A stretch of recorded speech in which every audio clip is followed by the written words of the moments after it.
j'ai tout effacé, puis j'ai remis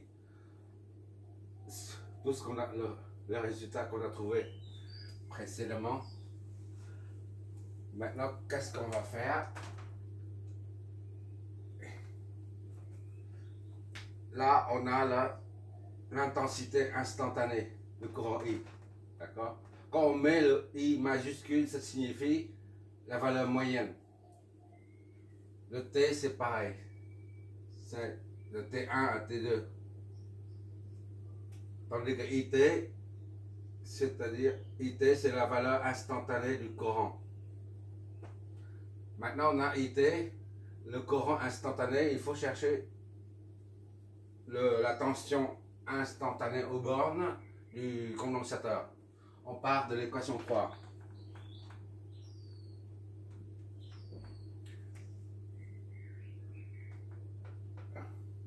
Ici, là, c'est dVt sur dt est égal à IT.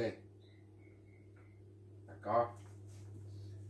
Et donc, dVt est égal à 1 sur C fois IT fois dt.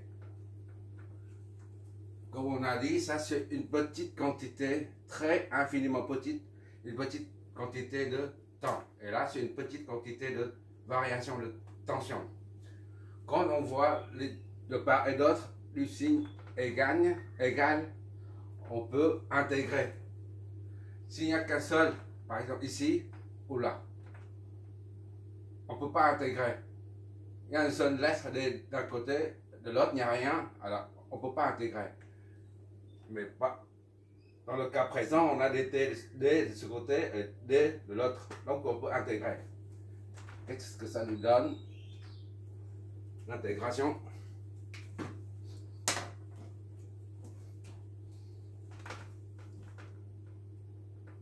dVt, le signe intégral, est égal à le signe intégral de 1 sur C IT dt. Voilà. D'accord? On va intégrer ça et on reste pour trouver Vt. Par contre, l'autre côté, on le garde tel quel. Soit Vt est égal à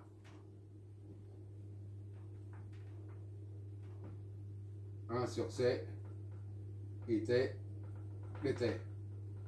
Ici, on peut intégrer, mais on laisse. On peut l'intégrer, mais on laisse comme ça, d'accord? Vt est égal à. On sort la constante.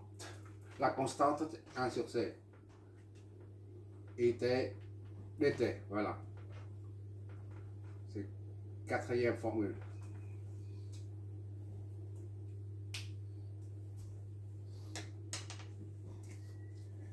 Maintenant, on a le courant. Le courant est en fonction de la dérivée. D'accord? Ça, c'est-à-dire la dérivée. Tandis que la tension est en fonction de l'intégrale. Deux choses différentes. Maintenant, il nous reste la puissance et puis l'énergie. La puissance en valeur moyenne, c'est UI. Ce sont des valeurs moyennes. Par conséquent, la puissance instantanée, c'est Vt. Là, est égal à la tension instantanée multipliée par le courant instantané. D'accord?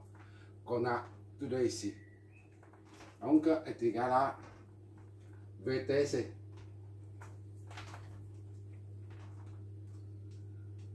VT, on remplace dedans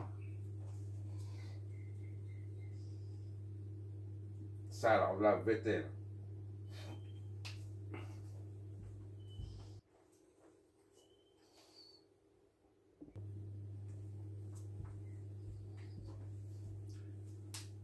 VT, IT, IT, on l'a.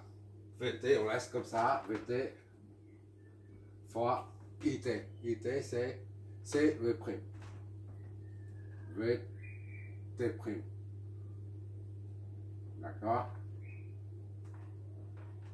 Donc la puissance instantanée, c'est C fois VT et VT'.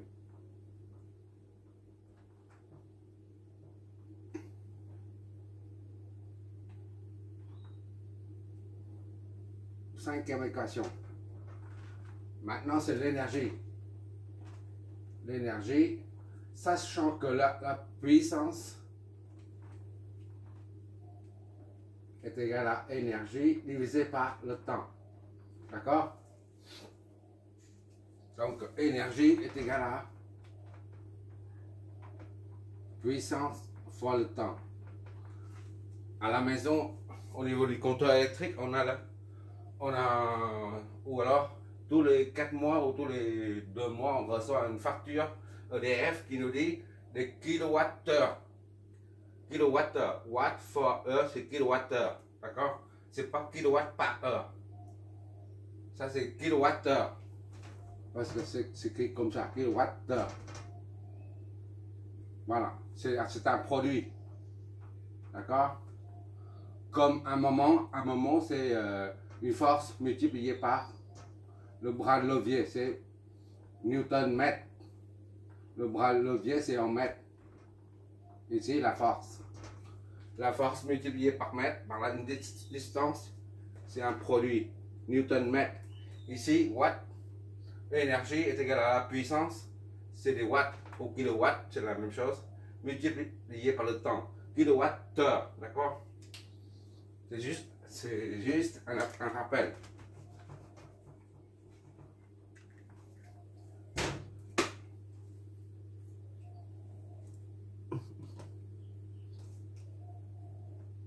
Comment on va calculer tout ça? Le temps varie de T1 à T2. On ne connaît pas. Ou T0. À partir du moment initial, T0. D'accord?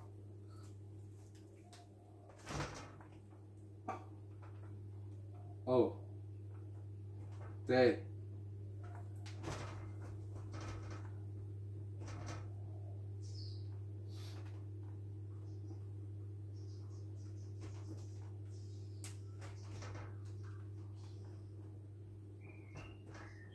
T1 et T2. T0 et T1 et T2, d'accord? Voilà. Bon.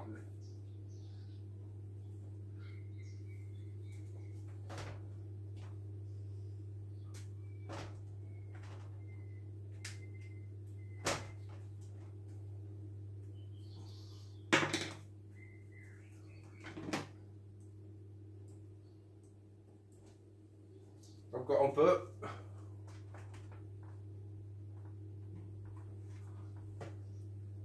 multiplier par T, c'est-à-dire on fait une intégration de T1 à T2. Donc l'énergie est égale à la puissance T varie de T1 à T2, d'accord? En fonction du temps, T1 à T2.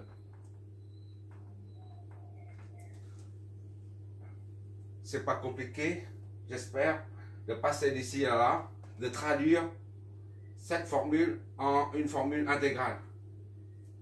Puisque T varie de T1 à T2, on prend la totalité de la puissance pendant l'intervalle de temps T1 à T2. L'intervalle de temps T1 à T2, où la puissance se produit. D'accord? C'est ça. Maintenant, on peut, puisqu'il y a le dt, on peut intégrer ça. Déjà, on remet T1, T2. Bt c'est quoi? Bt c'est C fois Vt fois Vt', la dérivée. D'accord? Multiplié par dt. Donc égal à C intégrale de T1, T2, d'accord? Vt fois Vt'. dt. Voilà, seulement à partir de là qu'on va intégrer. Or, intégrale de T1 à T2 de VT, VT'. Il faut trouver la primitive de ça. La primitive de ça, c'est au carré. C'est VT au carré sur 2. Voilà. T2, T1. D'accord? Donc, pour T1 est égal à 0, il n'y a pas de tension. Au début, à l'instant initial, à la fermeture du circuit, la tension est nulle. Donc, à T2, on ne connaît pas. On peut ouvrir le circuit au moment T, qu'on ne fixe pas encore, on n'a pas encore. Donc c'est à nous de déterminer. Donc T2 c'est une inconnue. Donc pour faire ça, c'est T2, on remplace une densité, parce que c'est inconnu. D'accord? Au carré sur 2 moins T1 c'est 0. À l'instant initial c'est 0. 0, il n'y a pas de tension. D'accord? Donc P est égal à... Non, ça c'est égal à BT au carré sur 2. D'où l'énergie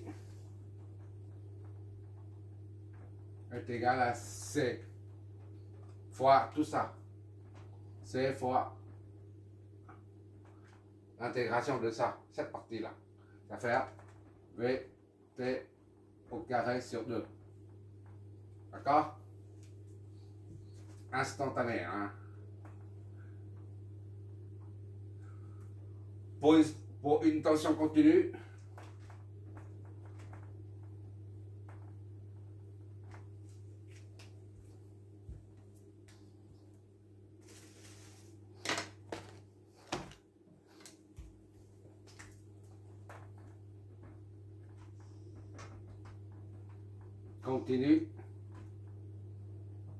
on a VT est égal à constant. Constante est égal à V. D'accord? Comme dans notre cas, c'est V. Donc pour une tension continue, l'énergie est donc est égale à C V au carré sur 2. D'accord? Ça c'est 6. Ou encore, sachant que 1 nous donne V est égal à Q sur C. Q sur C. D'accord? V est égal à Q sur C. Donc on injecte dedans est égal à C fois V au carré, c'est Q sur C. Q sur C au carré, d'accord, sur 2. Qu'est-ce que ça nous donne? Énergie est égale à C Q sur 2C. 2C. Voilà.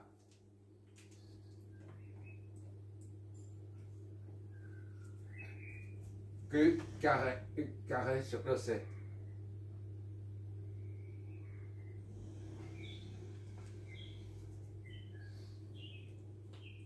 Q au carré, C au carré.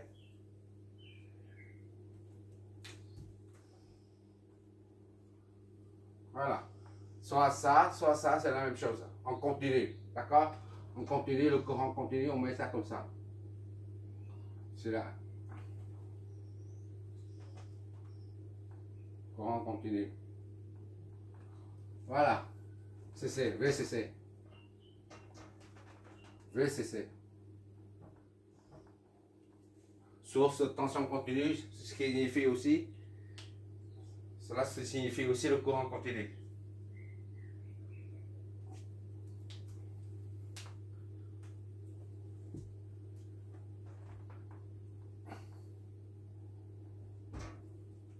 Voilà. Voilà, on a terminé tout ce qui concerne un condensateur. Juste les formules à retenir. On utilise surtout ça surtout, ça, ces deux-là. D'accord? Et l'énergie. On va faire des exercices concernant les condensateurs. Un petit rappel, c'est la capacité est égale à epsilon A sur D. Ça, on ne verra jamais ça. Ça, c'est la structure interne du condensateur. Sur un condensateur qu'on voit dans un circuit électronique, on voit deux bornes. Voilà. Et marqué dessus, c'est égal à 3 microfarads par exemple. Voilà. Et 400 volts. V est égal à 400 volts par exemple. Un condensateur, c'est ça qu'on voit sur un condensateur. C'est ça, c'est tout ce qu'on a besoin. On n'a pas besoin de connaître ni la permittivité, ni la surface à l'intérieur, ni la distance. On ne voit pas de toute façon. Et après, à partir de là, si on branche dedans, on aura un courant, une source de tension ou voilà.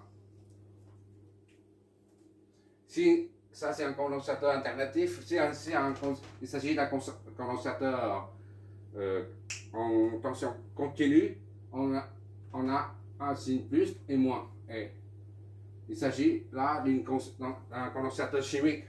Et il ne faut pas inverser les pôles, sinon ça explose comme une petite grenade. D'accord? C'est très important quand il s'agit d'un condensateur chimique polarisé. On dit polarisé parce qu'on a deux signes, plus ou moins, pour dire polarisé. Et la capacité d'un condensateur polarisé est celle non polarisée.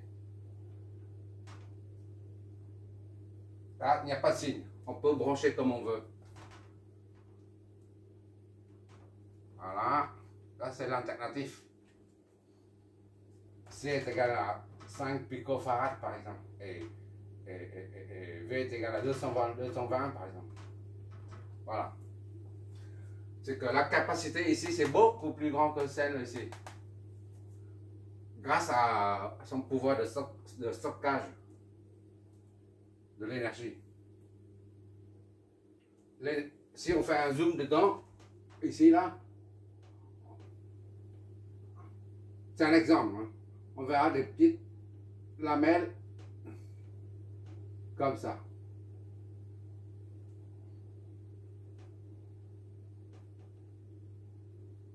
Voilà.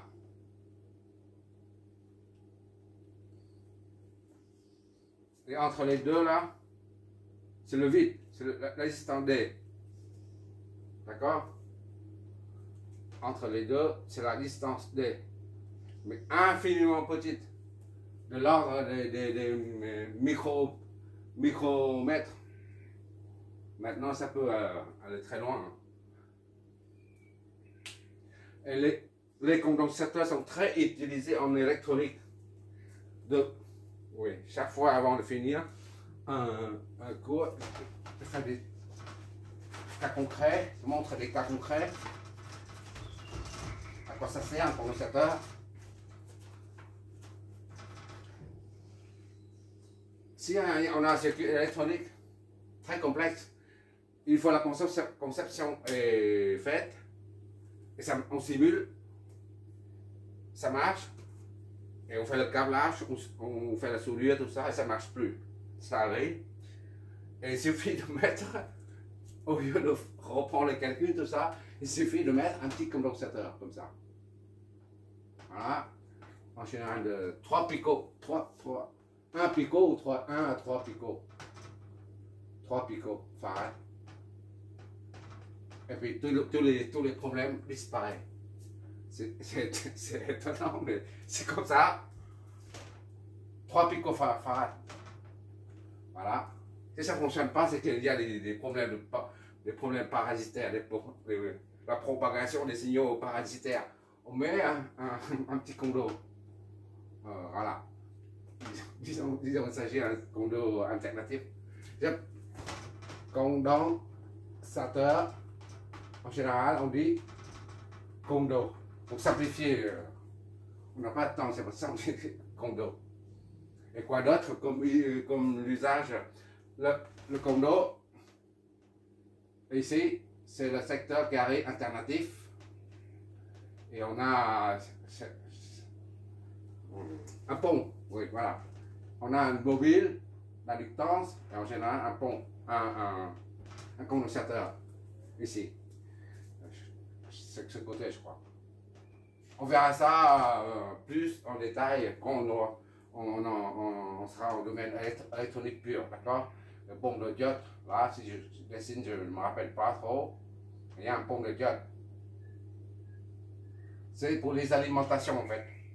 Je ne sais pas comment ça c'est quoi, c'est comme ça. Bon, en gros, on n'est pas en électronique. Et là, c'est pour le redresser. Ce circuit redresse le courant alternatif en courant continu. L'alternatif qui arrive ici, là, le signal alternatif. Et après, ici, là, c'est le signal continu. Voilà. La charge, décharge, charge, décharge. La charge vient ici, et après une décharge. Là, c'est deuxième application. Et troisième application, c'est quoi? C'est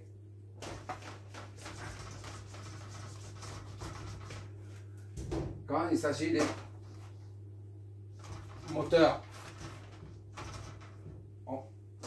Tu vas voir dans les moteurs, juste à côté des moteurs, comme dans les tableaux électriques à la maison.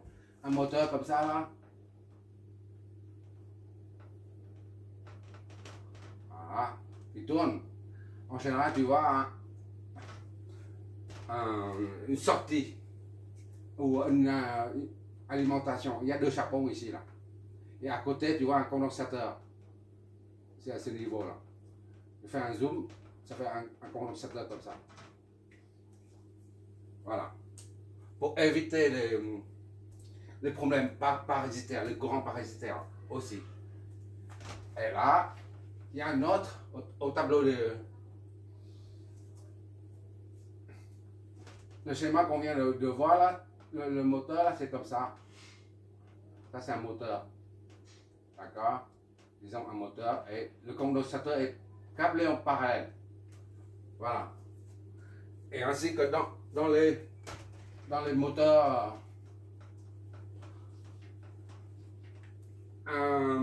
pour un réfrigérateur, il suffit de regarder le compresseur.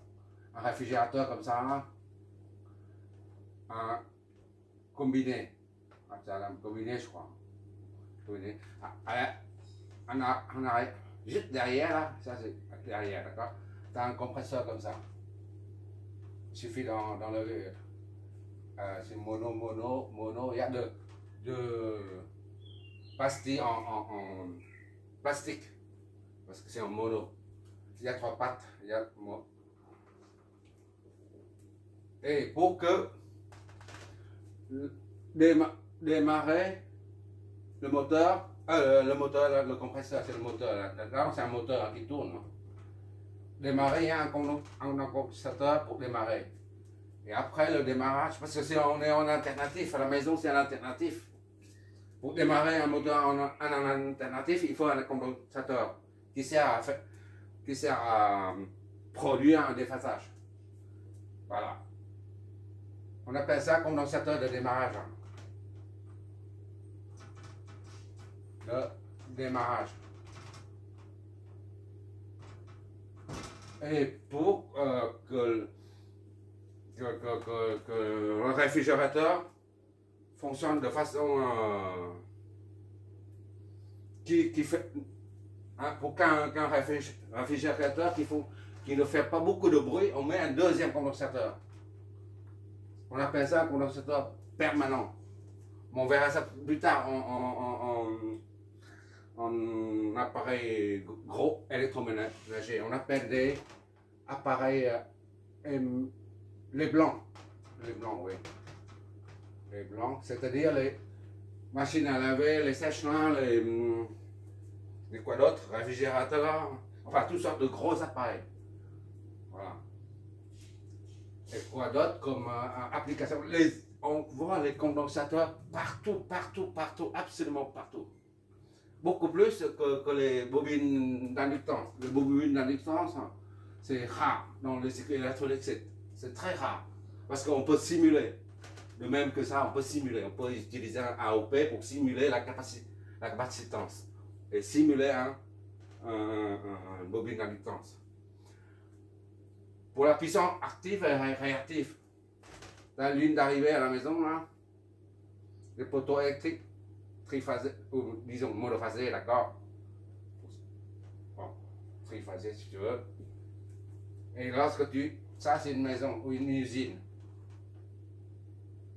Il y a beaucoup de moteurs là. Ça, une usine. Il y a beaucoup de moteurs qui circulent, qui fonctionnent. Qui dit moteur dit bobine d'inductance. Et qui dit bobine d'inductance la capacité, les condensateurs dit puissance réactive. D'accord? Il faut neutraliser. S'il n'y a pas de condensateur, alors là, les lignes, à cause de la puissance réactive, si on ne met pas de condensateur, d'accord, ici, là, s'il n'y en a pas, les moteurs génèrent, tirent une puissance active, réactive. On appelle ça réactive. Puissance réactive. D'accord? Et tire sur le réseau IQ.